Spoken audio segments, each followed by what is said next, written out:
Have you ever had the feeling that you are living the same day over and over again?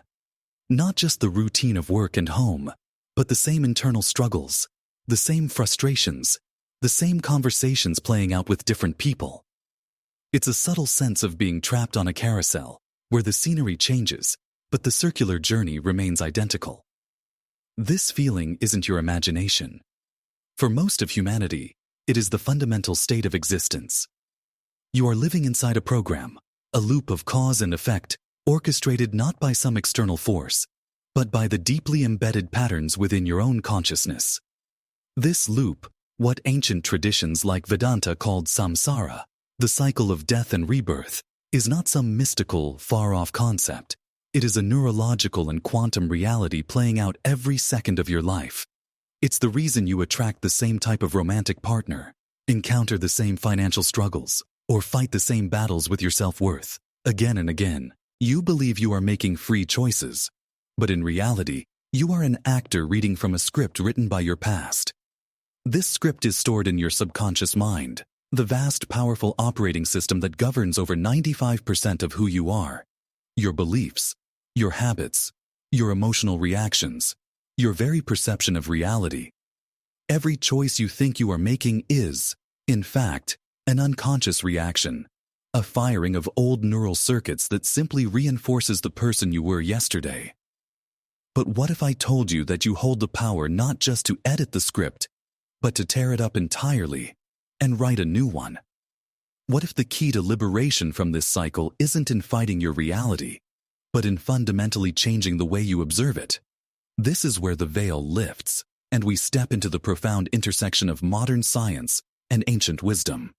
The solution to breaking these repetitive life cycles is both profoundly simple and monumentally powerful. It begins with understanding a core principle of quantum physics: the observer effect. In the famous double-slit experiment, scientists discovered that subatomic particles, the very building blocks of our reality, exist in a state of pure potential, a wave of all possibilities, until they are observed. The moment an observer measures or looks at them, they collapse from that wave of potential into a single concrete particle in a specific location. Think about what this truly means. Your awareness, your focused attention, is not a passive bystander. It is an active, creative force that turns infinite potential into your experienced reality. You are, quite literally, sculpting the quantum field with your consciousness. So, how does this get you off the carousel? The loop you are stuck in is maintained because you keep observing your life from the same state of being. You wake up, and your brain immediately begins to run the program of you. It remembers your problems, your limitations, your past hurts. This generates familiar feelings of anxiety, frustration, or lack. These feelings are a form of energy, a specific frequency you are broadcasting. This frequency, this emotional signature, then becomes the lens through which you observe your day. And because the observer collapses the wave, your observation, colored by the energy of your past, can only select potentials from the quantum field that are a vibrational match. You are observing your past into existence, again and again. The solution, therefore, is to withdraw your attention from the reality you don't want and place it, with intention and elevated emotion, on the reality you do. You must become a new observer. This isn't wishful thinking. This is the law of quantum creation. You are not trying to change the world outside of you. You are changing the observer within you, and as a result, the world has no choice but to change, because you are the one selecting the outcome. To truly understand why you are stuck, we must go deeper into the architecture of your identity. Who you think you are is, for the most part, a neurological construct. From the moment you were born, your experiences, especially those with a strong emotional charge, began to forge neural pathways in your brain. Every time you felt rejected, a network of neurons fired together. Every time you felt successful, another network wired itself. Over time, these networks become thick, well-trodden highways. This is the scientific basis of your personality. Neuroscience shows us that this subconscious mind, This collection of hardwired programs is where the real power lies. It is an artifact of your entire history. The problem is that this identity, this ego, has a vested interest in its own survival. Its primary job is to maintain coherence, to make sure that your thoughts, feelings, and actions are predictable and consistent with its programming.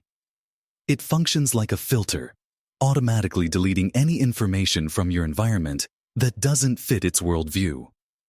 If you have a core belief that you are not worthy of love, your subconscious will literally filter your perception so that you miss the signs of genuine affection and instead focus intently on any hint of criticism or rejection, proving its core belief correct.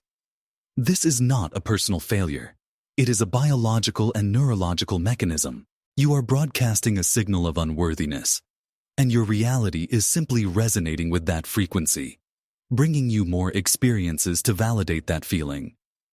Epigenetics takes this a step further, showing that these long-term emotional states can even signal your genes to express themselves in certain ways, creating a reality that is not only perceived, but physically embodied. You are not just thinking you are unworthy, you are living it down to your very cells. Breaking free requires you to go to war, not with the world, but with your own memorized self. So, how do you begin this process of becoming a new observer? It begins with the decision to no longer allow your inner state to be dictated by your outer world. This is where practical action meets quantum law. The first step is what I call pattern interruption. You must become so aware of your habitual thoughts and emotional reactions that you can catch them in the moment before they take hold. When you feel that familiar surge of anxiety when thinking about your finances, or that pang of loneliness on a Saturday night, that is your moment of power. In that moment, you have a choice. The old you would let that feeling consume you, which reinforces the neural circuit and broadcasts the same old signal. The new you stops. You take a breath.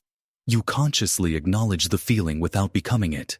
You say, "This is the old program running. This is not me." Then, you must generate a new feeling, a new frequency, intentionally. This is not about faking it. It's about tapping into the quantum field of potential. What would the you who is financially abundant feel like? What would the you who is deeply loved and connected feel like? You must find that feeling in your body now, before the evidence appears in your reality. You might do this by remembering a time you felt genuinely joyful, or by focusing on something you are truly grateful for. When you do this, you are doing something remarkable. From a neuroscience perspective, you are beginning to fire and wire new neural networks. You are building the neurological hardware for your new identity. From an epigenetic standpoint, you are sending new signals to your genes. And from a quantum perspective, you are changing your broadcast. You are generating a new electromagnetic signature that will begin to resonate with and attract a new set of potentials from the field. This is not a one-time event. It is a daily practice of choosing your future self over your past self, moment by moment. Let's expand this to its ultimate conclusion. The quantum field is not just a neutral space of particles waiting for your command. It is a unified field of intelligence, an infinite mind. The ancients knew this. Vedanta called it Brahman, the ultimate, unchanging reality. The Bible hints at it. As a man thinketh in his heart, so is he. Your consciousness is not separate from this field. It is an extension of it, a point of awareness within the universal mind. When you are stuck in your loops, you are like a whirlpool in a river, spinning in the same patterns, convinced you are separate from the current.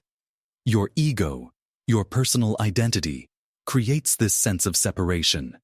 It lives in a state of incoherence, broadcasting a chaotic signal based on the stress hormones of survival, fear, anger, guilt. This incoherent signal can only interact with a limited band of potentials in the quantum field, the potentials of struggle, of lack, of conflict. The act of consciously choosing an elevated emotion like gratitude, love, or joy does something miraculous. It creates coherence. It organizes your energy into a powerful, orderly wave. Your heart and brain begin to beat in a synchronized rhythm. This coherent signal is what truly connects you to the intelligence of the quantum field. You are no longer just a chaotic whirlpool. You are aligning with the flow of the entire river. This is what quantum resonance truly is. You are not just attracting things to you. You are becoming coherent with a new reality that already exists as a potential in the field. This isn't about you forcing your will upon the universe. It's about matching your frequency to the frequency of the future you want to experience. It's a dance of co-creation. The intelligent design isn't something being done to you. It is something you are actively participating in. Your personal transformation is part of the universe's own process of evolution, of experiencing itself through you. You are an indivisible part of a multidimensional intelligent system that is constantly organizing itself around the signals you transmit. To integrate this into your daily life, you don't need to retreat to a monastery. You need to practice one simple, powerful tool: the pause. Your entire programmed existence is built on stimulus and reaction. An email from your boss arrives, stimulus, and you immediately feel stress, reaction. Someone cuts you off in traffic, stimulus, and you feel a surge of anger, reaction. These are unconscious programs. The pause is your tool for reclaiming your creative power. The next time you feel a trigger, before you think, before you speak, before you act, just pause. Take one conscious breath. In that space, that tiny gap between stimulus and reaction, lies your freedom. In that pause, you get to ask the most important question: who do I want to be right now? Do I want to be the old me, who reacts with anger and stress, reinforcing that reality? Or do I want to be my future self, who would respond to this with calm, with understanding, with grace? This is not about suppressing your emotions. It's about consciously choosing which emotions you will energize. Use the pause all day long. When you wake up, before you check your phone, pause and decide what energy you will bring to the day. Before you eat a meal, pause and fill your body with gratitude. Before you have a difficult conversation, pause and set the intention for a loving outcome. Each pause is a declaration to the universe that you are no longer a machine running a program. You are a conscious creator at the helm of your life. I want you to try this. I want you to try. In the comments below, tell me one unconscious reaction or loop that you are committed to interrupting with the pause this week. By declaring it, you make it real. You begin the process. As you begin this work, you will inevitably face challenges. The old self does not go quietly. It has momentum, a gravitational pull built from years of repetition. There will be days when you fall back into old patterns, when doubt creeps in and tells you this is all nonsense. This is a critical moment. Doubt is simply another program, another frequency. When it arises, your job is not to fight it, but to observe it with your new consciousness. See it for what it is, an echo of the past. Thank it for trying to protect you, and then gently, lovingly, choose your new state again. Consistency is more important than perfection. Every time you choose your future over your past, you weaken the old connections and strengthen the new ones. And then, something magical will begin to happen. You will start to notice signs, feedback from the field that your reality is reorganizing. This is the phenomenon of synchronicity. You'll think of a friend you haven't spoken to in years, and they will call you that afternoon. You'll be looking for a solution to a problem, and the answer will appear in a book you randomly open or a conversation you overhear. These are not coincidences. They are evidence of quantum alignment. They are glitches in the matrix of your old reality, proving that you are successfully shifting your frequency. These synchronicities are the universe winking at you, confirming that it has received your new signal and is orchestrating events, people, and opportunities to match it. Treat them as milestones, celebrate them. Let them dissolve your doubt and build your faith in the process. You have to trust that the transformation is underway, even when your five senses can't see the full picture yet. The 3D world is the last thing to change. It is the shadow cast by the light of your inner being. Focus on tending to the light, and the shadow will take care of itself. You are standing at a precipice, a point of incredible power. The life you have lived up to this moment has been the result of an unconscious program, a magnificent but limited creation of your past self. But you are not your past. You are the awareness that is observing it. Your true self is not the personality you've memorized. It is the infinite potential of the quantum field, waiting to be expressed through you. The entire journey of personal transformation is not about becoming someone new. It is about unbecoming everything you thought you were, so you can remember the powerful creator you have always been. This is not accomplished through grand gestures or heroic efforts. It is accomplished in the quiet, subtle moments of choice. The choice to feel gratitude when your bank account is low. The choice to feel whole when you feel lonely. The choice to feel empowered when circumstances seem overwhelming. Each of these choices is a command to the universe. Each one sends a coherent signal into the intelligent field, reorganizing the fabric of reality around your new state of being. You are not a victim of a random world. You are the central orchestrator of an intelligent design that responds to the energy you embody and the frequency you broadcast. Your new reality is not something you have to chase or struggle for. It is a reality that already exists, waiting for you to tune to its frequency. Stop waiting for the outside world to change for you to feel good. Start feeling good, and your world will have no choice but to change. Your journey begins now, in this very moment. Take a deep breath. Close your eyes, and choose the feeling of the future you desire. Hold it. Amplify it. Become it. And then watch with wonder and awe as the universe conspires to make it your reality.